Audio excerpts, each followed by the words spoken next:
areas. Now, we've referenced the Tennessee Code section, which is effective July 1. Again, it's plain and simple. It says your actions tonight must be consistent with the land use plan. What's the land use plan for the bulk of the property? Rural agricultural, period. What's the proposed use? Mining and quarry. Already recognized as an accepted use in those rural agricultural areas. Now, with respect to other items that were made here tonight, basically for the gentleman that concluded that the economic conditions were silly, we don't think 125 to 135 jobs is silly. We don't think the real estate taxes to be paid on this operation are silly. And we don't think $375,000 to $500,000 in local sales tax is silly. We may disagree about what that number is, but I didn't hear anybody go into any detail about it other than to say we think it's silly. We don't think that's silly. We don't think the current state of this country is one where those types of things are silly. With respect to information about damages, hopefully everybody's got the greatest respect for the historic properties that have been mentioned here. But in the same breath, when the people came to give the information to you and said, we need to be very careful here because these residences may be 1,100, 1,500 feet away, that's really an issue here. That was part of their presentation. The Wynwood residence, the log facility, is more than 4,000 feet away, 4,200 feet, 3/4 of a mile. Now, did you hear one thing tonight from any expert who said blasting at this proposed site would affect that structure? The answer is absolutely not. You had people say, you had individuals who said they were concerned about what might take place. We had an expert whose credentials are in your file that was very clear that there would be no impact to those historic structures. He named them. I'm asking if there was an expert that testified tonight that said that he had the expertise in this area and that it was going to damage those facilities. I didn't hear it. Now, I'm going to ask also, in closing these items, I'm going to introduce a letter into the record from Dr. Charles Morton. It's to the chairman. Dear Mr. McKee, I'm a medical doctor licensed to practice medicine in the state of Tennessee. This letter is submitted in support of the application of Western Farm Products, LLC for the use permitted on appeal for a quarry in Sumner County.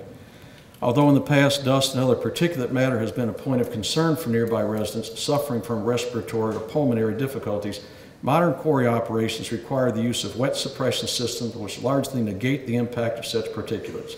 As a result, the effect of day-to-day quarry operations on nearby residents is insignificant. Certainly these types of particulates can never be entirely eliminated, but for example, large-scale farming operations frequently generate similar dust and particulates. The proposed use in this agricultural area will not, in my opinion, increase the medical difficulties in any unusual way. Charles Morton, MD. The second thing I'll reference is in our package, exhibit number 7 is a letter from an archaeologist who has looked at the site after he went to the State Archives Division on Ben Allen Road.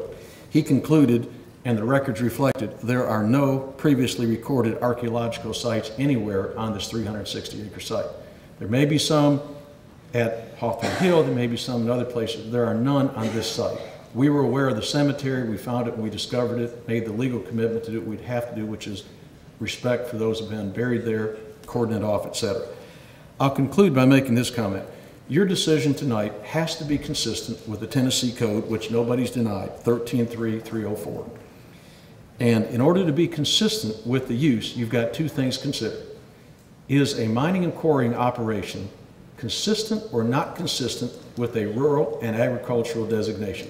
That is what your 2035 plan designates for this area. You can't deny that it's not consistent with that in light of your land use classification, which clearly recognizes mining and quarrying under an agricultural use designation. That's it in a nutshell.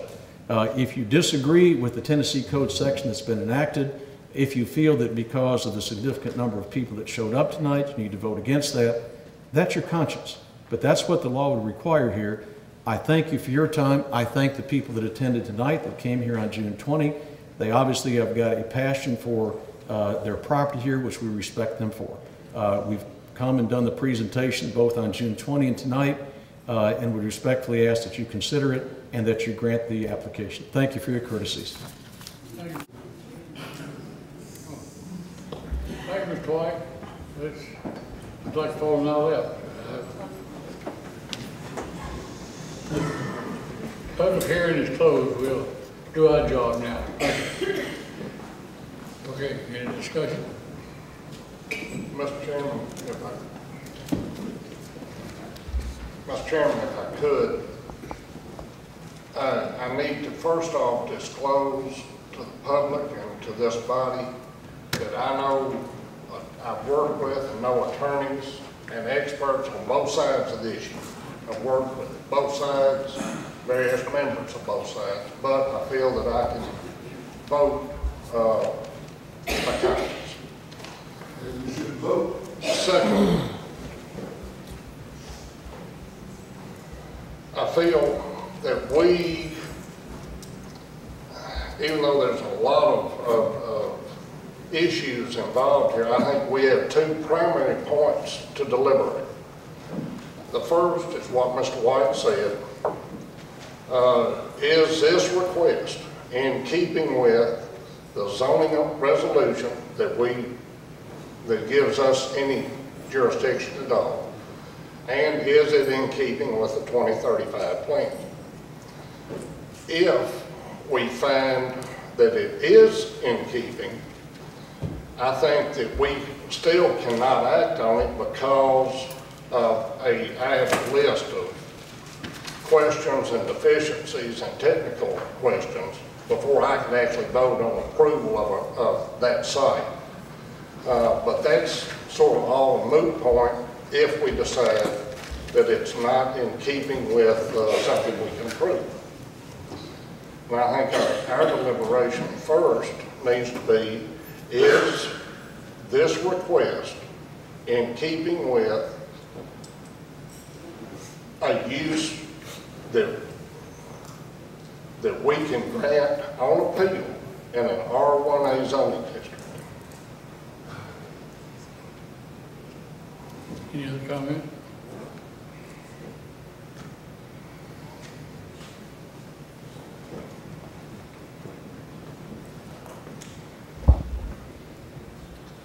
In looking at it, Mr. Chairman, if I could,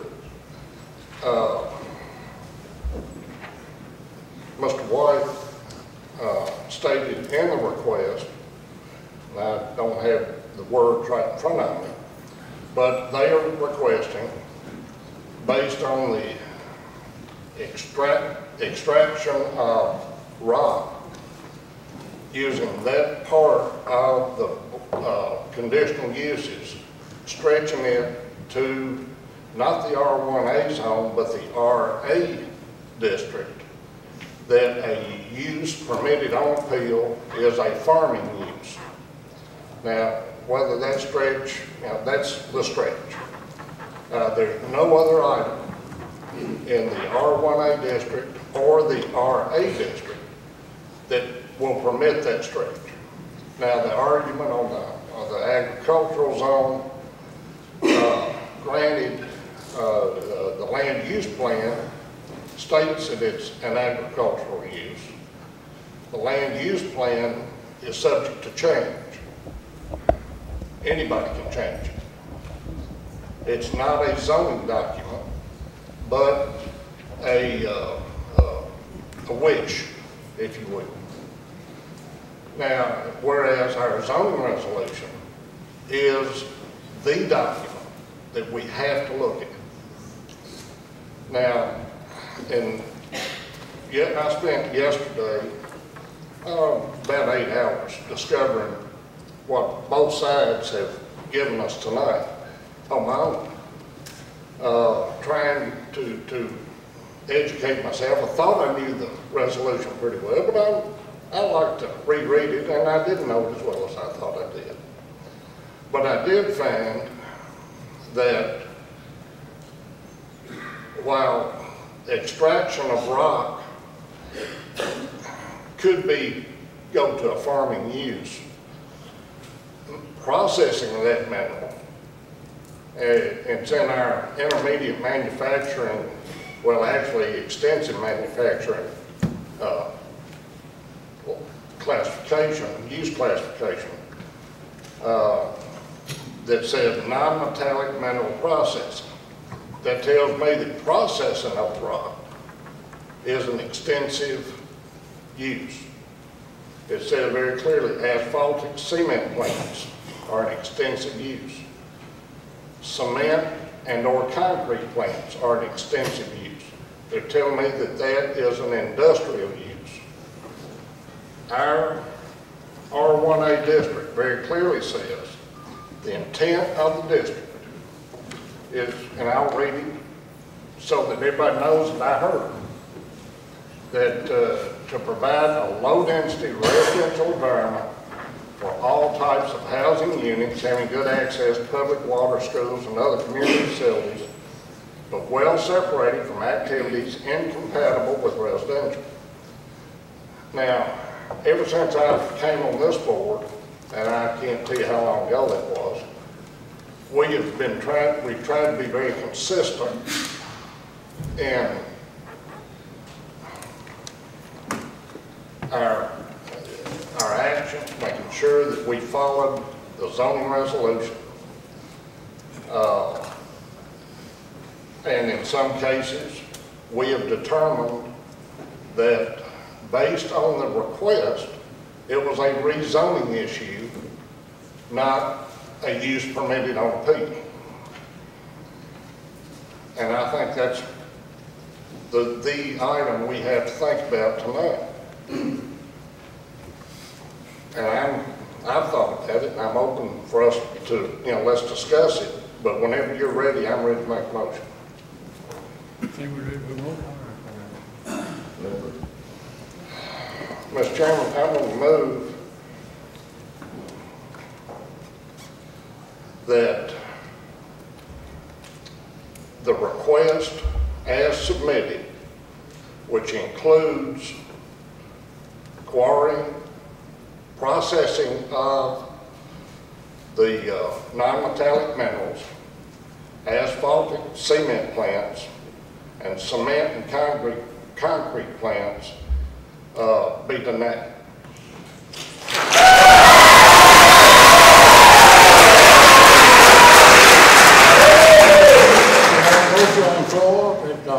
To deny the request for the query, and got a second. Now, everybody against that's for that, don't raise your hand. Everybody for his. Motion second. It's unanimous. The request is denied for the wrong.